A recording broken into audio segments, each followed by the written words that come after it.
मेरा नाम मुबशिरा है। मेरी उम्र 14 बरस थी जब सारे जहान की रंगीनियां आंचल में समेटने को जी चाहता था। उन्हीं दिनों ही अम्मी अब्बू को अचानक ख्याल आ गया कि मुबशिरा बड़ी हो गई है, अब इसे 7 पर्दों में रखने की जरूरत है। ये उन्हें इदराक ना था। 7 पर्दे चादर के हों या ईंटों की 4 दीवारी के, ये रुकावटें ख्वाबों और ख्यालों के पर नहीं काट सकती। तभी उन्होंने मेरे कदमों पर दहलीज को पार करने की पाबंदी आयद कर दी। अब मैं थी और तपती हुई लंबी दोपहरें। एक रोज जबकि मोहल्ले में सन्नाटा पड़ा था, सड़कें गलियां सुनसान थीं और मेरी माँ खाना खाकर गहरी नींद के मजे ले रही थी, मैंने चुपके से कुंडी खोली और घर से निकल गई। खुली फिजा में पर तोलकर उड़ान भरने की आरजू में दहलीज तो पार कर ली, मगर ये ना सोचा कि घर की 4 दीवारी से निकलकर जाऊंगी कहाँ। मोहल्ले में माँ ने किसी से दोस्ती रखने ही नहीं दी थी। ले देकर एक माहीन थी जिसकी वालदा अम्मी की दूर की कजन होती थी। वो कभी कभार आ जाती तो मेरी ईद हो जाती थी। उन दिनों माहीन मामू के घर गई हुई थी। अब मैं सारे मोहल्ले की गलियों के दरवाजे झांकती फिर रही थी। धूप तेज थी। सूरज की रोशनी ने मेरी सुनहरी माइल आंखों को चकाचौंध कर दिया था। गाल टमाटर से तिमतिमाने लगे। सोचा नाहक छुपे चोरी घर से निकली। अम्मा जाग गईं तो किस कदर वाहवाला करेंगी। सामने ही नबीला का घर था। सोचा क्यों ना उसका दर खटखटाऊं। ये मेरी उन दिनों की क्लास फेलो थी जब अभी हम प्राइमरी में पढ़ा करती थी। उसका गेट नीम वाला था। मैंने गेट को जरा सा धकेला और अंदर झांका। लॉन खाली पड़ा था, वहां कोई भी ना था। दबे कदमों लॉन अबूर किया, अंदर चली गई। बरामदे में भी सन्नाटा था। कमरे की जाली से चिपक कर देखने लगी। जानती थी आंटी घर ना होंगी, वो जॉब करती थी, सुबह जाती शाम को लौटती। लेकिन नबीला घर में होती थी। मैट्रिक के बाद उसने पढ़ाई छोड़ दी थी। अभी नबीला को आवाज देने ही वाली थी कि ऊपर की मंजिल से कुछ गिरने की आवाज सुनाई दी, जैसे कोई कॉपी या किताब फर्श पर गिरी हो। गोया के शान ऊपर है। जानती थी कि नबीला का भाई शान जो मेडिकल का तालिब इल्म था, उसका कमरा बलाई मंजिल पर था। जब सारे घर में देख लिया कि कोई मौजूद नहीं है, सोचा शायद नबीला भी ऊपर होगी। ये सोचकर सीढ़ियां चढ़ती बलाई मंजिल पर पहुंच गई। कमरे का दर खुला था। चौंका तो शान को पढ़ने में महू पाया। उसकी पुश्त दरवाजे की तरफ थी। बचपन में हम साथ स्कूल जाते थे, इसलिए एक दूसरे के लिए अजनबी ना थे। लेकिन अम्मा ने जब पर्दे में बिठा दिया, तब से शान से मुलाकात ना हुई थी। वो हमारे घर अब नहीं आता था। शान अकेला घर पर था। सोचा आ ही गई हूँ तो नबीला के बारे में पूछूं कहाँ गई है, कब आएगी। मैंने होले से पुकारा, शान क्या घर में कोई नहीं है? मैं हूँ तो। उसने चौंक कर जवाब दिया, हाँ तुम हो भाई, लेकिन मैं तो नबीला का पूछ रही हूँ। वो अम्मी के साथ नानी के घर गई है। मामू ने दावत की है, रात को आएंगे वो लोग। तुम क्यों नहीं गए दावत पर? अरे भाई मुझे पढ़ना है, कल मेरा टेस्ट है। वो फिर किताब में महू हो गया। तभी मैं अज खुद कुर्सी पर बैठ गई। थोड़ी देर खामोश रही। शान, मैंने पुकारा, क्या है? उसने अपनी कॉपी पर तवज्जो मजकूर रखी। क्या कर रहे हो भाई? देख नहीं रही? मैं पढ़ रहा हूँ। ठीक है तुम पढ़ो, लेकिन मैं तो बोर हो रही हूँ। बोर हो रही हो तो मैं क्या करूँ? तुम भी कोई किताब उठाकर पढ़ने लगो। उसने एक मैगजीन मेरी तरफ उछाल दिया। मैं यहाँ पढ़ने नहीं आई, ये पढ़ना तुम्ही को मुबारक हो। क्या करने आई हो फिर? नबीला से बातें करने आई थी। घर में तो बोर हो रही थी। नबीला नहीं है तो अब तुम यहाँ बैठकर क्या करोगी? तुम ही 2 मिनट बात कर लो शान। घर आए मेहमान को इतनी तो लिफ्ट देते हैं ना। मेरे पास फालतू वक्त नहीं है मुबशिरा, कल मेरा पर्चा है। अब तुम चलो। नबीला जब आए तब आना। मुझे बहुत बुरा लगा। क्या कोई इंसान ऐसा रूखा भी हो सकता है? मैंने शान को किताब में इस कदर गुम देखा तो गुस्सा आने लगा, बल्कि मेरी रगे शरारत फड़क उठी। पता है शान भाई, मेरा दिल क्या चाह रहा है? क्या? आपको पढ़ने ना दूं? ये कहकर मेज पर पड़े उसके नोट्स के सफ़े हवा में उछाल दिए। जब वो नोट्स के सफ़हात की तरफ लपका, मैंने उसके हाथ से किताब उचक ली। अचानक हमले पर वो एक लम्हे को बुखला गया। उसे मुझसे ऐसी तवक्का हरगिज ना थी। वो यूं दिखाई दे रहा था کہ میں کسی طرح جلد از جلد وہاں سے چلی جاؤں۔ ارے ارے بیوقوف لڑکی، یہ کیا کر دیا؟ ہوا میں بکھر کر فرش پر گر جانے والے صفوں کے پیچھے دوڑنے لگا۔ میں اس کی بوکھلاہٹ سے محظوظ ہو رہی تھی۔ ابھی تمہیں ٹھیک کرتا ہوں، اس نے صفات اکٹھے کرتے ہوئے گویا جھوٹ موٹ کہا۔ مجھ پر اس کی اس دھمکی کا کوئی اثر نہ ہوا۔ اچھا، چائے پیو گی؟ ہاں، کیوں نہیں، مگر چائے بنائے گا کون؟ میں بناؤں گا چائے۔ ارے بھائی، تم نہیں جانتی کتنی اچھی چائے بناتا ہوں میں۔ ویسے اچھا ہوا کہ تم آ گئی، اس وقت میرا دل چائے پینے کو چاہ رہا تھا۔ تم بیٹھو یہاں، میں ابھی بنا کر لایا۔ میں اطمینان سے کرسی پر بیٹھ گئی اور وہ کچن میں چائے بنانے کو چلا، لیکن شاطر نے اپنے کمرے سے نکلتے ہی باہر کے کمرے کی کنڈی لگا دی۔ کتاب اور نوٹس وہ ہاتھ میں پکڑے تھا۔ کمرے میں قید کر کے وہ دوسرے کمرے میں جا بیٹھا اور پڑھائی میں مہو ہو گیا۔ ظاہر ہے کہ میڈیکل کی تعلیم کوئی مذاق نہیں ہوتی۔ اس کا تو ایک ایک لمحہ قیمتی تھا، اور میں 14 برس کی لاابالی بیوقوف لڑکی تھی، ہر بات کو ہنسی مذاق سمجھتی تھی۔ تھوڑی دیر خاموشی سے انتظار کرتی رہی کہ اب آ کر کھولے گا، اس لیے بند کر گیا ہے کہ اس کے پیچھے کچن میں آ کر اسے پریشان نہ کروں۔ لیکن 20 منٹ سے زیادہ وقت گزر گیا اور وہ نہیں آیا۔ میرا سر چکرانے لگا۔ اس نے میرے ساتھ ہاتھ کیا اور نوٹس کے صفحات ہوا میں اڑانے کا بدلہ لے لیا۔ میں نے دروازہ پیٹنا شروع کیا تو باہر سے جواب دیا، مبشرہ، دروازہ مت پیٹو، میں کھولنے کا نہیں۔ جب تک مما اور نبیلہ گھر واپس نہیں آ جاتی تم یوں ہی کمرے میں بند رہو گی۔ روحانسی ہو گئی تھی، لیکن دوش کس کو دیتی؟ یہ میرا اپنا کیا دھرا تھا۔ اب شور مچانے سے تو سارے محلے میں بدنامی ہو جاتی۔ خاموش ہو کر بیٹھ گئی کہ کچھ دیر بعد آپ ہی آزاد کر دے گا۔ تاہم امی کے جاگ جانے کا ڈر تو تھا۔ جاگ گئی تو مجھے گھر نہ پایا تو کیا ہوگا؟ محلے میں کیا مجھے ڈھونڈتی پھریں گی؟ وہی ہوا جس کا ڈر تھا۔ 2 گھنٹے آرام فرما کر بالآخر ان کی آنکھ کھلی اور مجھے آواز دی، مبشرہ، ذرا چائے تو بنا لاؤ، بدن میں درد ہو رہا ہے، اٹھا نہیں جا رہا۔ دوپہر کے کھانے کے بعد 2 گھنٹے کا قیلولہ کرنا یوں تو اماں کا روز کا معمول تھا، مگر آج واقعی ان کی طبیعت ناساز ہو گئی تھی۔ ہلکی ہلکی حرارت ہوئی اور پھر بخار چڑھنے لگا۔ وہ بار بار مجھے آواز دے رہی تھی، وہاں ہوتی تو جواب دیتی نا۔ میں تو پڑوس میں نبیلہ کے گھر شان کے کمرے میں قید تھی۔ بالآخر امی کو اٹھنا پڑا۔ آوازیں دیتی چھت پر گئیں، سارا گھر چھان مارا۔ جب کہیں نہ ملی تو ان کے پیروں تلے سے زمین نکلنے لگی۔ حواس جاتے رہے۔ سر پر برقع ڈال گھر سے نکلی اور محلے کے ہر مکین کا در کھٹکھٹانے لگی، سوائے نبیلہ کے گھر کے۔ ادھر تمام محلے کو خبر ہو گئی کہ مبشرہ گھر سے غائب ہے، شاید کسی آوارہ لونڈے کے ساتھ بھاگ گئی ہے۔ سب سے پہلا جملہ یہی تھا جو آنن فانن محلے بھر میں گردش کرنے لگا۔ شان مجھے اپنے کمرے میں بند کر کے پڑھنے بیٹھا ہی تھا کہ اسے کسی دوست نے کال کر کے بلا لیا کہ یار جلدی سے آ جاؤ، بس 2 منٹ کے لیے، کل جو پرچہ آنے والا ہے اس کے گیسٹ پروفیسر صاحب سے مجھے ملے ہیں، آ کر لے جاؤ۔ یہ سنتے ہی اسے تو یاد ہی نہ رہا کہ مبشرہ کو سزا کے طور پر کمرے میں بند کر دیا ہے۔ شان کا خیال تھا 10-15 منٹ بعد در کھول دوں گا تو یہ اپنے گھر چلی جائے گی۔ دوست کی کال سنی، فوراً نیچے پہنچا اور گیس پیپر لینے کو روانہ ہو گیا۔ جاتے ہوئے بیرونی دروازے کو بھی بند کر گیا۔ گیٹ پر آٹومیٹک تالا لگا ہوا تھا اور وہ جانتا تھا کہ والدہ کے پاس چابی ہے۔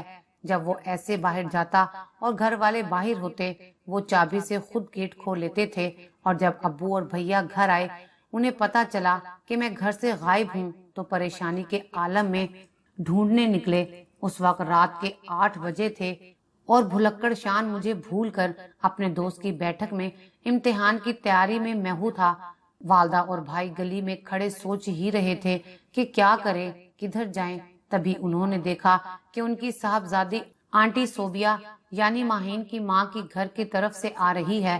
مجھے دیکھ کر ان کی جان میں جان آ گئی اور وہ مکان کے اندر چلے گئے، لیکن جو ہی میں نے گھر کے اندر قدم رکھا، والدہ چلانے لگی، کہاں رہ گئی تھی تم؟ ماں، میں آنٹی صوبیہ کے گھر تھی۔ ارے مجھے بتا دیا ہوتا کہ ان کے ہاں جا رہی ہوں، ہم اس قدر پریشان تو نہ ہوتے۔ دوپہر سے اب تک ان کے گھر گھسے رہنے کی کیا تک تھی؟ तुम्हारे अब्बू ने उनका गेट बचाया मगर वो लॉक था, किसी ने ना खोला। तो फिर तुम कैसे वहां थी? आंटी सोबिया के जाने के बाद उन्होंने पूछा। अम्मी, मैं उनके घर लॉक हो गई थी, शान के कमरे में ऊपर की मंजिल पर लॉक हो गई थी। ये क्या कह रही हो? कैसे लॉक हो गई? शान ने बंद कर दिया था अम्मा, और वो मुझे बंद करके घर से चला गया था। आंटी सोबिया के जाने के बाद मैंने सच सच तमाम तफसील बता दी, क्योंकि झूठ नहीं बोल सकती थी। झूठ बोलने में और कोई मुसीबत खड़ी हो सकती थी। जब हमने मना किया हुआ है कि घर से कदम बाहर मत निकाला कर और पास पड़ोस में ना जाया कर, फिर तुम क्यों गई? और वो भी जब मैं सो रही थी, बगैर मुझे बताए। अम्मा, मैं नबीला से मिलने गई थी, मुझे क्या खबर थी कि वो और आंटी घर नहीं होंगी। शान ने तुम्हें क्यों लॉक किया अपने कमरे में? उसका क्या मकसद था? और वो भी पूरे 6 घंटे तक? जरूर ये तेरा कोई गलत किस्म का मामला है। वो मुझे पीटने लगी। हमारी मुलाजमा जो शाम को छुट्टी करती थी इस वक्त मौजूद थी, क्योंकि मेरी गुमशुदगी से अम्मी परेशान थी, तभी वो भी घर ना गई थी। मासी नजीरा ने जो ये सुना कि शान ने मुझे अपने कमरे में पूरे 6 घंटे बंद रखा, तो वो दांतों में उंगली दबाकर रह गई और हैरत से टुकर टुकर मुझे देखती रही। अब तुम क्या मुझे घूरे जा रही हो? मैंने मासी नजीरा पर गुस्सा निकाला। रात हो गई है, अभी तक यहाँ हो, चलो आप अपने घर जाओ। वो कानों को हाथ लगाती चली गई, लेकिन कम जात की जुबान उसके काबू में ना रह सकी, और अगले रोज उसके जरिए सारे मोहल्ले को खबर हो गई कि आगा साहब की साहबजादी मुबशरा पूरे 6 घंटे पड़ोसी के बेटे शान के कमरे में बंद रही, जबकि उसके माँ बाप बेटी की गुमशुदगी की इतला कराने थाने जा रहे थे। वो तो खुदा का शुक्र कि शान की माँ ने मेके से आकर लड़की को आजाद किया और घर पहुंचा गई, वरना ना जाने क्या गुल खिलने वाला था। मासी नजीरा तो हर घर झांकती थी। उस बीच जमालों की लगाई आग ने मेरे और मेरे वालिदैन के लिए गोया जहन्नुम का दर खोल दिया। अब मोहल्ले की औरतें बार बार पूछने आ रही थीं कि लड़की कैसे गई, क्यों उसे शान ने बंद किया और उसे कैसे लुटाया, और साथ में ये भी कि इस बच्ची के मेडिकल टेस्ट कराओ कि इसके साथ क्या मामला पेश आया है, वगैरह वगैरह। ये सब बातें सुनकर अम्मी अब्बू बेहद शर्मिंदा थे। वो हर एक को जवाब दे देकर और वजाहतें कर करके थक गए थे। मैं भी चोर बनी घर में एक तरफ पड़ी थी। अम्मी का कहना मानती, ना जाती तो इस बदनामी से तो बचती। अब हम तो उसे एक छोटी बात समझ रहे थे, मगर जमाने के लिए ये कोई छोटी बात ना थी कि जहाँ पर का कौवा और बात का पतंगड़ बनाकर लोग खुश होते हैं, लेकिन उधर तो राई का पहाड़ बनाने के बाद भी बातें बनाने वालों की तशफी ना हो पा रही थी। इंसान अपनी खताएं भुला देता है, लेकिन जमाना उन गलतियों को नहीं भुलाता, बल्कि औरत की भूल को तो माफ ही नहीं करता। मेरे साथ भी ऐसा ही सलूक जमाने ने किया। नबीला की अम्मा का तबादला हो गया, ये लोग दूसरे शहर चले गए, लेकिन जो दाग बचपने की भूल था वो हमेशा के लिए मेरी तकदीर का झूमर बन गया। एक मर्तबा मैं मोहल्ले में अम्मी के हमरा किसी शादी में गई तो औरतें मुझे देख देख कर सरगोशियां करने लगी। वो खुसर फुसर कर रही थी, अरे ये वही मुबशरा है जिसको सोबिया के बेटे ने 6 घंटे तक अपने कमरे में बंद रखा था। मुझे हर तरफ से ऐसी ही नजरों के तीर छलनी करने लगे, तो वहां बैठना दो भर हो गया और मैंने अम्मी से कहा, माँ अब घर चलो, मेरे पेट में शदीद दर्द है, खाना ना खाऊंगी। मेरे बार बार मजबूर करने पर बिलाखिर अम्मी भी बगैर शादी का खाना खाए घर आईं। औरतों की बातें उन्होंने भी सुनी थीं, लिहाजा बहुत अफसुर्दा थीं। कहने लगी, देख लिया खुद सरी का अंजाम। 4 बरस बीत चुके हैं और लोग अभी तक इस बात को नहीं भूले हैं। कमरे में बंद रहने के उन्होंने क्या क्या और कैसे कैसे मतलब निकाल लिए हैं। हम तो किसी जगह जाने और कहीं मुंह दिखाने के काबिल नहीं रहे हैं। वालिद साहब की जिंदगी कम थी। एक रोज वो बाजार सौदा सल्फ लेने गए और वहां दुकान पर हार्ट अटैक से अल्लाह को प्यारे हो गए। रो धोकर हमने सब्र कर लिया कि जिंदगी मौत अल्लाह के हाथ में है, कोई आगे कोई पीछे, मौत का जायका तो हर जी रूह को चखना होता है। वालिद की वफात के बाद अम्मी को मेरी शादी की फिक्र सताने लगी। मैं उनकी वाहिद औलाद थी, उनको भी जिंदगी का भरोसा ना था। बस खाला जान से कह सुनकर एक जगह मंगनी तय हुई, लेकिन जब मोहल्ले वालों में से किसी ने सुन लिया कि ये वही लड़की है जिसको पड़ोसी लड़के ने अपने कमरे में 6 घंटे बंद रखा था, क्योंकि इन दोनों का आपस में कोई न कोई तो चक्कर था।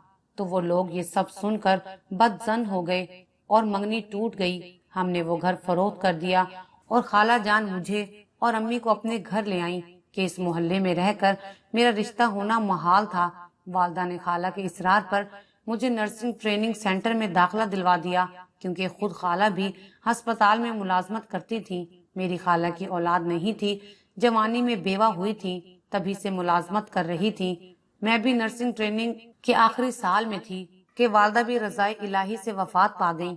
अब खाला बुशरा के सिवा मेरा इस दुनिया में कोई नहीं रहा था। उन्हीं के पास रहती थी, उन्हीं के सहारे जिंदगी के दिन गुजारने लगी। खाला जान रिटायर हुई तो मुझे उनकी जगह मुलाजमत मिल गई और मैं अस्पताल में बतौर नर्स काम करने लगी। एक बार कैंसर वार्ड में मेरी ड्यूटी लगी तो मरीजों की तकलीफ पर अक्सर अफसुर्दा हो जाती थी।